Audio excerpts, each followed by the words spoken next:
It's Sunday the 18th of March 2018. Back on the 1st of January, I did a video with four of the sort of small ASX producers being Ramelius, Medusa Mining, Perseus Mining, and Silver Lake Resources. So each of those, I want to do a bit of a follow-up to see how they're all going in the first quarter. So the first one, Ramelius, had a pretty good run since start of the year. Gradual, nice sort of upsloping wedge here. A little bit of resistance at this 47 level. It was probably around this 2017 high as well. So the main reason for my buying this, and I bought it, was buying it sort of in the 38 and then bought again on this dip down here in late December. It's the production profile, and this was known in September, October last year. They were publishing these numbers about Mount Magnet and Edna May, which they acquired from Evolution. These 2 quarters are the whole reason I'm owning the stock right now. So March and June, we've got increasing production. So looking at 64,000 ounces lower end in March at about the same cost, and importantly, very little capex compared to the first 2 quarters. So I really want to see Ramelius add 15 million plus in March, and hopefully another 20 in June, which should be an even better quarter given the costs falling at Edna May in particular. So that's really what I want to see from Ramelius. And that's the whole reason I'm holding the stock right now. And I'm thinking it looks sort of primed for a bit of a move here. We've seen a nice little bit of an uptick in volume, gradual uptick. This was GDXJ rebalancing, but I'm thinking this will start to get a bit more looking reasonably bullish here. Probably one of the more bullish charts on these sort of junior producers, and potential for a move. I think in the short term, maybe on a March. They tend to give an early production update in April. They'll give a figure on the March production. They usually give an interim figure on the production number and then do the costs later. So production maybe in the first week or 2 of April, if we saw a number up in that range and really good cash build as well, I reckon you might see it break out toward that sort of 55-cent level in the short term. And then in June, if they could replicate that again, I think a move towards 60, 65 is entirely possible. So it looks pretty bullish to me, this chart, and it sort of marries up with the production profile. They've still got some Edna May. They're still deciding how they're going to progress there, if they do a cutback and spend a lot of money investing in new open pit production. But still, I think it looks relatively bullish. The other one that looks maybe even better is Medusa. So I talked about this in the same time. So yeah, 1st of January was the last video I did, and Medusa's had a really good run, particularly in the last 3 or 4 weeks. So my first time I bought this in this latest run was on the first, when was that? The production number in October, which is the September production numbers, really came out strongly, and I thought that would be a big turning point on those numbers, and I bought in on the open on that day there, so at 30 cents, and I've been riding it and holding and acquiring more in the sort of mid to low 40s range. And then just in the last couple of weeks, it's taken off, and you can see there that really sort of steady pattern of accumulation.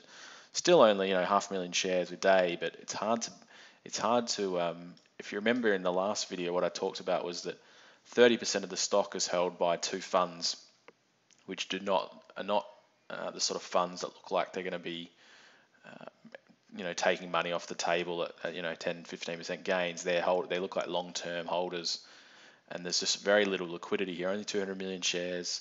Stock's very oversold, and I just thought it was ripe for a turnaround story. So I think I said it was probably one of my most bullish stories of 2018. And I thought it might try, once it broke out of this resistance zone here around 50, which it did a couple of weeks ago, I thought it might run up to the 60, 62 level, which is this previous resistance, a previous support. Now should be resistance.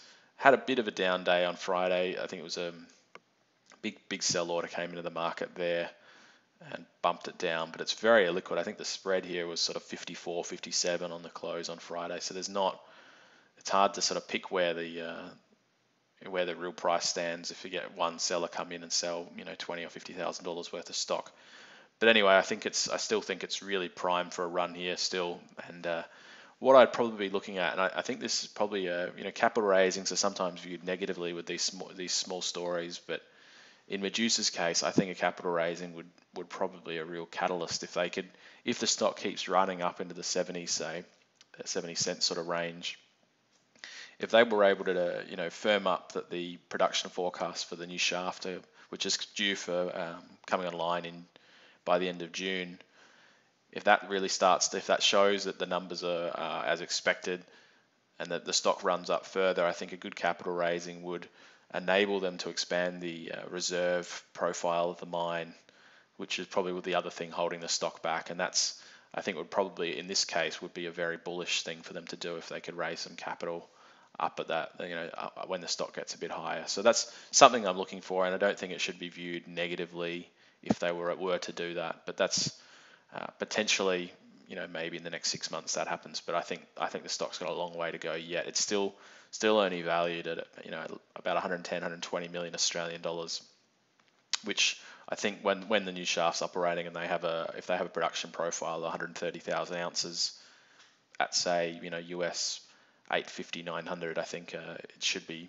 valued, or 50 to 100% higher than that, and the reserve profile probably the thing holding it back from doing that. So that's what I'm expecting there. The other two, Silver Lake, still holding this. I'd sold a few in one of my accounts, but I'm still holding it in the other.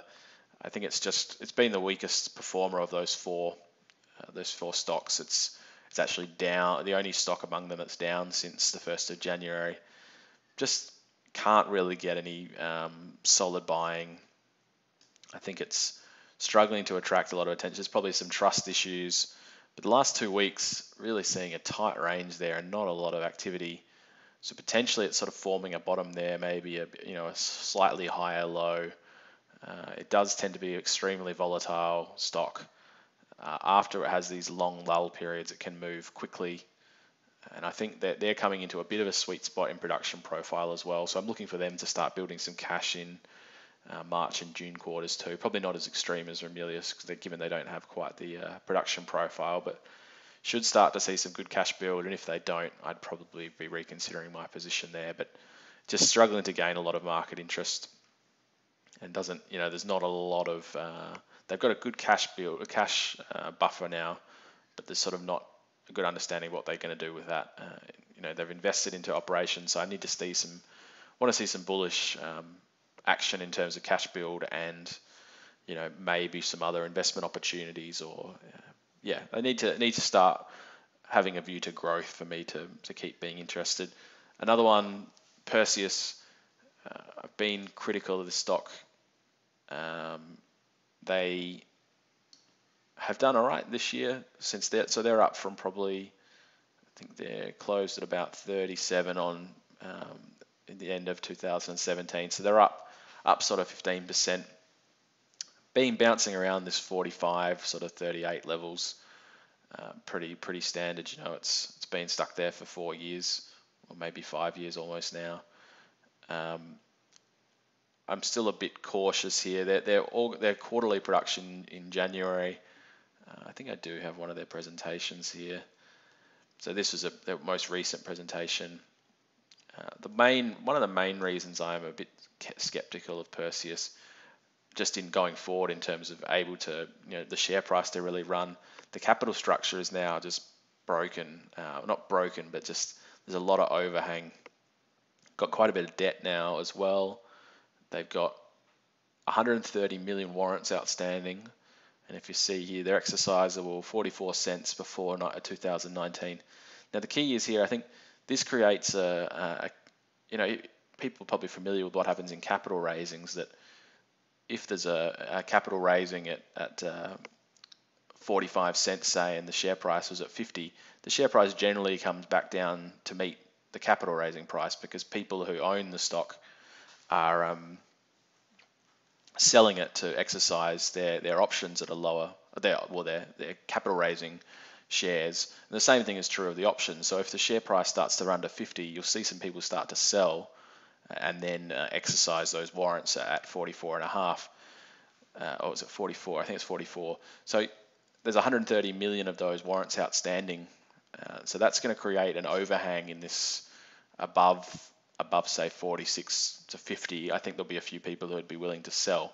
So even though the stock has has Sissinge now coming online in the next, probably see a first gold pour announcement there in the next couple of weeks. I think it's going to struggle to move. You've got 1 billion shares and you've got 130 million options, 130 million warrants coming online as well in the next year. So that's, I think that's going to make the share price struggle. I don't think